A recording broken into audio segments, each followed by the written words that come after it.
बिस्मिल्लाहिर्रहमानिर्रहीम। अस्सलाम वालेकुम फर्स्ट ईयर। ये आपका फिजिक्स का फर्स्ट लेक्चर है। चैप्टर नंबर 4 आपका था वर्क एंड एनर्जी। इसमें हम लोग टॉपिक कर रहे थे एनर्जी, जिसमें से फर्दर आपका टॉपिक था एब्सोल्यूट पोटेंशियल एनर्जी। आप कोशिश कीजिएगा कि वीडियो को ज्यादा से ज्यादा देखें ताकि आपको ये टॉपिक अच्छे से क्लेरिफाई हो जाए। स्टार्ट करते हैं एब्सोल्यूट पोटेंशियल एनर्जी। इसकी डेफिनेशन देखने से पहले हम इसका डिफरेंस देखते हैं कि एब्सोल्यूट पोटेंशियल एनर्जी और ग्रेविटेशनल पोटेंशियल एनर्जी में डिफरेंस क्या है। तो इसमें आपका मेन डिफरेंस ये है कि जब आप अर्थ के सराउंडिंग के अंदर रह कर जब आप किसी पॉइंट पर अपनी पोटेंशियल एनर्जी या वर्क डन कैलकुलेट करते हैं तो वो आपके पास होगा ग्रेविटेशनल पोटेंशियल एनर्जी। लेकिन इस डेफिनेशन को देखिए, इसमें क्या क्लियरफाई कर रहे हैं कि the absolute gravitational potential energy of an object at a certain position is the work done by the gravitational force in displacing the object from that position to infinity where the gravity is zero। ये क्या कह रहे हैं कि absolute gravitational potential energy आपके पास किसी object की वो ग्रेविटेशनल पोटेंशियल एनर्जी है जहां पर आपने क्या करना है, किसी पॉइंट पर किसी ऑब्जेक्ट पर इतना वर्क डन करना है कि वो अपनी जो ग्रेविटेशनल फील्ड है, अर्थ की सराउंडिंग में आपके पास ग्रेविटेशनल फील्ड है, उस फील्ड से निकलकर किसी ऐसे पॉइंट पर चला जाए जहां पर आपके पास ग्रेविटेशनल फोर्स जो है वो जीरो हो जाए। और जहां पर उन्होंने एक पॉइंट कहा है कि जहां पर आपकी ग्रेविटेशनल फोर्स जाकर जीरो हो जाती है, वो है आपके पास इंफिनिटी पॉइंट। डेफिनेशन के बाद अब हमारे पास नेक्स्ट आएगी डायग्राम। डायग्राम में अब आप देखें, यहाँ पर है आपके पास एक सर्कल को इन्होंने डिनोट किया है कि आपके पास है अर्थ है। अर्थ पर यहाँ पर आपको दो लाइंस नजर आ रही हैं, एक है वर्टिकल और एक है हॉरिजॉन्टल। वर्टिकल में आपको ये मार्किंग नजर आ रही है point 1 2 up to so on N.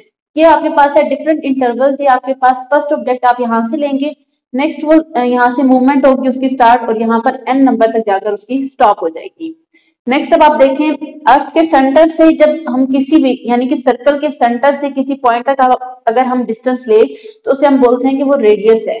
अब यहाँ पर हमने क्या किया है, अर्थ से थोड़ा डिस्टेंस पर एक पॉइंट लिया 1, उस पॉइंट तक हमारे पास अर्थ के सेंटर से लेकर जो डिस्टेंस था उसको हमने कह दिया कि वो आपके पास है r1।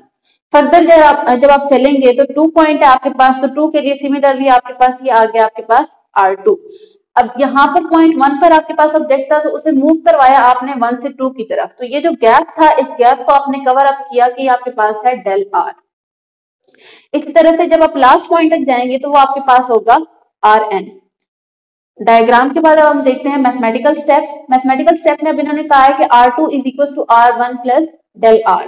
डायग्राम से देखते हैं कि ये किस तरह से इन्होंने की है। r2 देखिए, ये है आपके पास यहाँ अर्थ के सेंटर से लेकर ये 2 पॉइंट तक ये जो डिस्टेंस है ये है आपके पास r2। तो ये किस तरह से आया आपके पास कि ये जो r1 था इसमें जब आपने डेल r को एड अप किया है तो आपके पास ओवरऑल जो टर्म आ गई है वो r2 आ गई है यहाँ पर। अब इसमें से हमने डेल r की वैल्यू निकालनी है। डेल r की वैल्यू निकालने के लिए हमने इसे एक साइड पे रखा और r1 यहाँ पर एड अप था तो इसे हम दूसरी तरफ लेके जाएंगे तो वो माइनस में आ जाएगा, r2 माइनस r1। इनको हमने इक्वेशंस का नाम दे दिया। नेक्स्ट है मिड पॉइंट। जब किसी दो पॉइंट का हमने मिड पॉइंट निकालना हो तो उनका सम करके डिवाइडेड बाय 2 कर देंगे। अब जैसे यहाँ पर हमारे पास दो पॉइंट थे 1 एंड 2, तो यानी कि r1 and r2, r1 plus r2 divide by 2 करेंगे तो हमारे पास ये मिड पॉइंट आएगा। मिड पॉइंट को हमने डिनोट किया है r से। अब यहाँ पर है आपके पास r2 की वैल्यू हमने सबसे स्टार्ट में निकाली थी r1 प्लस डेल r। इसको पुट करेंगे यहाँ पर तो आपके पास r1 प्लस डेल r।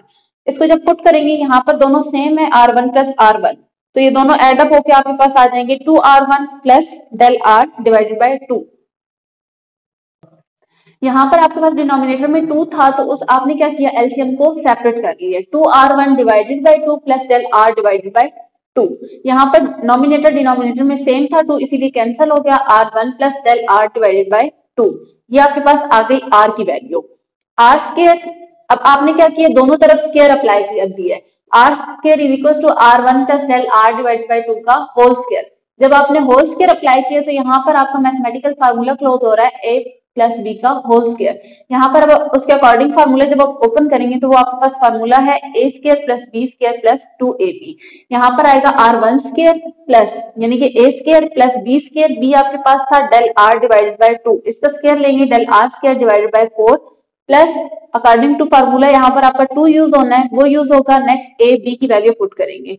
उनकी पुटिंग के बाद यहाँ पर एक चीज मेंशन की है कि ये निगलेक्ट कर देंगे, यानी कि इसको हम जीरो करेंगे। जीरो क्यों करेंगे, क्योंकि आपके पास जो डेल r का स्क्वायर है उसका अगर आप स्केयर लेते जाएंगे, लेकिन वो स्केयर आपको R1 का जो स्केयर होगा उसके करीब भी नहीं पहुंच सकता, यानी कि उससे छोटा होने की वजह से हमने क्या कर दिया है, इस टर्म को निग्लेक्ट कर दिया, इसको जीरो कर दिया है। पीछे ये टू आपस में कैंसिल हो जाएंगे, तो R1 square plus R1 del R। अब अगेन इसमें हम डेल R की वैल्यू यूज करेंगे जो हमने बिल्कुल स्टार्ट में निकाली थी, उसको यूज करेंगे, वो है आपके पास R2 माइनस R1। इसकी पुटिंग करेंगे, बाय R1 अंदर वाले टर्म्स के साथ मल्टीप्लाई होगा, तो आपके पास आ जाएगा R1 एंड R2, जब इसके साथ मल्टीप्लाई होगा माइनस R1, दोनों सेम है तो मल्टीप्लाई होकर R1 स्केयर बन जाएगा। अब इस टर्म में देखें आपके पास यहाँ पर R1 स्केयर प्लस में और यहाँ पर माइनस में, दोनों सेम है लेकिन साइन अपोजिट है, तो इसीलिए जो है वो आपके पास ये कैंसिल हो जाएंगे। कैंसिल होने के बाद सिंपल आपके पास R की वैल्यू, यानी कि जो आपने मिड पॉइंट इसको डिनोट किया था, उसकी वैल्यू आ जाएगी आपके पास R1 and R2। Work done का हमने फार्मूला कैलकुलेट किया था, W is equals to F dot D, और डॉट प्रोडक्ट आपने सेकंड चैप्टर में कवर किया कि जब डॉट प्रोडक्ट को हटाया जाता है तो वहां पर आपके पास ट्रिग्नोमेट्रिक फंक्शन कॉस आता है। कॉस थीटा यूज करेंगे, F की जगह हमने जो इससे पिछले टॉपिक में हमने एक टर्म फाइंड की थी, F is equals to capital G capital M divided by R square, और डी हमारे पास कोई भी डिस्टेंस होता है, यहाँ पर डिस्टेंस है डेल आर, यानी कि पहले आपके पास ऑब्जेक्ट R1 पर था, फिर उसने मूव किया R2 की तरफ, R1 से लेकर R2 तक मूव करने के लिए उसने जो डिस्प्लेसमेंट कवर किया था वो आपके पास था डेल आर। इस टर्म में हम सारी वैल्यूज पुट कर देंगे, यहाँ पर F की जगह उसकी वैल्यू, डेल आर की जगह उसकी वैल्यू, और आगे यहाँ पर आप देख रहे हैं 180 डिग्री। 180 डिग्री आपके पास किस तरह से आया है कि ग्रेविटेशनल फोर्स जो है वो डाउनवर्ड एक्ट करती है, जबकि आपका ऑब्जेक्ट जो है वो उसके मूवमेंट के अगेंस्ट मूव कर रहे हैं, दोनों की मूवमेंट अपोजिट है, यानी कि एंटी पैरेलल है, और एंटी पैरेलल के केस में आपके पास 180 डिग्री आता है। और cos 180 पर अगर आप कैलकुलेटर यूज करें तो वहां पर आपको वैल्यू मेंशन होगी -1। उसकी पुटिंग से यहाँ पर आपका ओवरऑल जो वर्क डन होगा वो आपका नेगेटिव हो जाएगा। आर स्क्वायर की जगह अभी हमने यहाँ पर वैल्यू निकाली थी R1 एंड R2, उसको हमने पुट कर दिया। अब यहाँ पर देखें ये जो तीन टर्म्स हैं, capital G capital M and small m, ये आपके पास कांस्टेंट है, इसको हम यहाँ पर ही रखेंगे, जबकि डिनोमिनेटर में जो आपके पास है R1 एंड R2 ये आपके पास कांस्टेंट नहीं है, इनकी वैल्यूज चेंज होती रहेंगी, तो यहाँ पर इनको हमने क्या करना है, इसके डिनोमिनेटर में शिफ्ट कर देना है। नेक्स्ट जब हम इसका भी एलसीएम सेपरेट करेंगे तो आपके पास यहाँ पर R2 है, यहाँ पर R1 and R2 minus R1 divided by R1 and R2, same terms cancel हो जाएंगी, तो आपके पास टर्म बच जाएगी 1/R1 माइनस 1/R2, और ये ओवरऑल आपकी टर्म जो है वो नेगेटिव होगी। ये वर्क डन था आपका जब आप पॉइंट 1 से पॉइंट 2 की तरफ मूव कर रहे थे। यहाँ पर ये देखें, आप यहाँ पॉइंट 1 पर थे, आपका ऑब्जेक्ट यहाँ पॉइंट 1 से पॉइंट 2 की तरफ मूव किया, तो उसके लिए जो वर्क डन था वो आपके पास ये टर्म है। सिमिलरली आगे देखें, इसी तरह से आप जब next n number of intervals तक आप जाएंगे तो overall work done W2 W3 to so on Wn होगा। जब 2 से 3 तक आप मूव करेंगे तो आपके पास आ जाएगा 1/R2 माइनस 1/R1। इसी तरह से करते आपके पास जो लास्ट टर्म आएगी वो होगी -G capital M small m 1/Rn minus 1 minus 1/Rn। Rn आपके पास लास्ट टर्म है, और यहाँ पर देखें यहाँ पर 2 to 3 था, तो आपके पास यहाँ पर 3 है और उससे पिछली टर्म, तो जब हम n तक कर रहे हैं तो यहाँ पर आपके पास n आएगा, और उससे पिछली टर्म कैसे आएगी कि आप n में से -1 करेंगे तो आपके पास पिछली टर्म आ जाएगी। टोटल वर्क डन आपके पास कैलकुलेट होगा जब आप इनका ओवरऑल सम कर लेंगे। सम अप करेंगे तो उसमें से आपके पास ये चीज सब में कॉमन आएगी, -G capital M small m, ये सब में से कॉमन आने के लिए कॉमन आ जाएगा, इसको हमने बाहर रख दिया। जब बाकियों को सम अप करेंगे तो एक टर्म 1/R आपके पास बच जाएगी, और लास्ट में -1/Rn, बाकी जो है वो आपके पास कैंसिल हो जाएंगी। क्यों? क्योंकि आपके पास अगर इसमें -1/R2 है, इस टर्म में देखें यहाँ पर आपके पास आया था -1/R2, और नेक्स्ट जब हमने 2 to 3 पर मूव किया तो यहाँ पर आपका था +1/R2। इसी तरह से जब आप आगे कैलकुलेट करते जाएंगे तो इसी तरह से एक टर्म प्लस होगी और एक टर्म नेगेटिव में होगी, तो वो आपस में कैंसिल हो जाएंगे। लास्ट में आपके पास ओवरऑल जो रिजल्ट बच जाएगा वो होगा -G capital M small m 1/R1 minus 1/Rn। Definition में हमने रीड किया था कि जो हमारे पास n पॉइंट है वो कोई भी इंफिनिटी पॉइंट है, तो ये Rn जो है वो उस रेडियस भी हमारे पास इंफिनिटी हो जाएगा, तो 1/इंफिनिटी जो है वो हमारे पास इक्वल्स टू 0 होती है, तो 1/इंफिनिटी यानी कि यहाँ पर आप 0 पुट करेंगे तो आपके पास सिमिलर ये ओवरऑल जो रिजल्ट आएगा वो आएगा -G capital M small m R1। अब जनरल फॉर्म ले लें तो हमारे पास सिंपल R आ जाएगा। वर्क डन और potential energy, absolute potential energy को आप U से डिनोट करते हैं और ये दोनों इक्वली होंगे।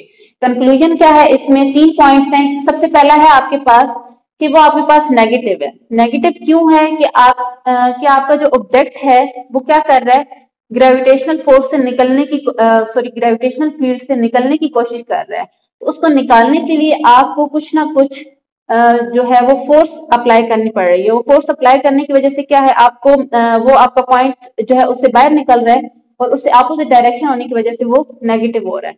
नेक्स्ट है कि U आपके पास इनवर्सली प्रोपोर्शनल है 1/r, यानी कि R से इनवर्सली प्रोपोर्शनल है। इनवर्सली प्रोपोर्शनल का मतलब ये है कि अगर एक चीज बढ़ रही है तो दूसरी चीज क्या होगी, कम होती जाएगी।